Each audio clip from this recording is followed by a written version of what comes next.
actually on this C-Class, and the issue we have here is a very common fault with Mercedes. Well, it's not a fault, I'd say, but it's just something that kind of comes on if you bump into another vehicle or whatever. If you hit a bump, in other words, that can come up at any point. So what we're going to do is going to try and reset this. Like I said, this fault usually comes on, you know, if you hit a bump or even hit another vehicle. So I'm going to do the full scan, and then it will come up in a second, and then I'll go into that system. It will automatically detect it and say, do you want to reset it, which we will say yes. And sometimes it doesn't bring it and you'll have to go into it manually, which I'll show you. Either way, we'll see. So there it is. It says ABA control module collision prevention assist. That's the module will go in, but I'll just let the full diagnostic scan kind of do it all, and then once it's done, I will go into that module. These are the faults that are stored in the vehicle. I'm not bothered about most of them, to be fair, because they tend to come on if you have a low battery or whatever. If you unplug a sensor, plug it back in, it will detect it. So we'll just go into this now, and hopefully, there we are. It's not detected. It usually just comes on and says boom, that there is a fault in there.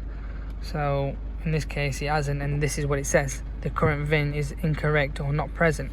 Okay, that's fair enough. And even if you try and clear it, so before I do, let me just turn the engine off, ignition on, and if I try and clear it, it won't, because it says current and stored. There you are, current event. So it means it's there and you can't do nothing about it. And if I was to turn it on, there you go, it'll ping up in a second.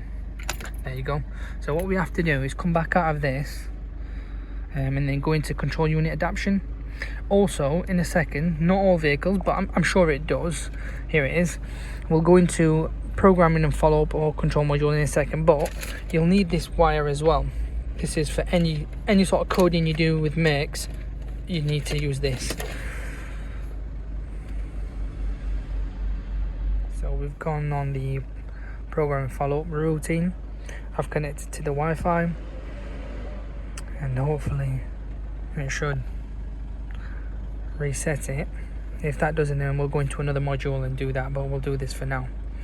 As said before, it usually automatically picks you up and says that there is a fault, and boom, it then instantly allows you to reset. But in this case, we're doing it manually. Sometimes it tells you to put the seat belt on, as in like the driver and passenger, and you'll just retract. It says complete. Okay.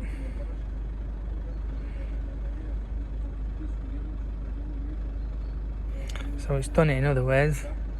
So if I come back out this and go into the read, it says no faults, no fault codes detected, which is good news. Before you saw there was something there. So it says it on there, but that's because it's stored. So if I just turn it off, take the key out, and then just plug it back in, turn it on, and then turn the ignition, and then turn it on, and nothing should really come up. There you go, nothing's come up, which is good news, means it has done it. And just so you know, what I did was go into control unit adaptation, and then go into programming follow up, and then from there, that's what I did. And then you have to connect, you know, I'm connecting my mobile phone, and then just press continue, and that's all it was. Just connected it one by one, which is all good news. And if I just turn it off, turn it back on, as you can see, everything's good.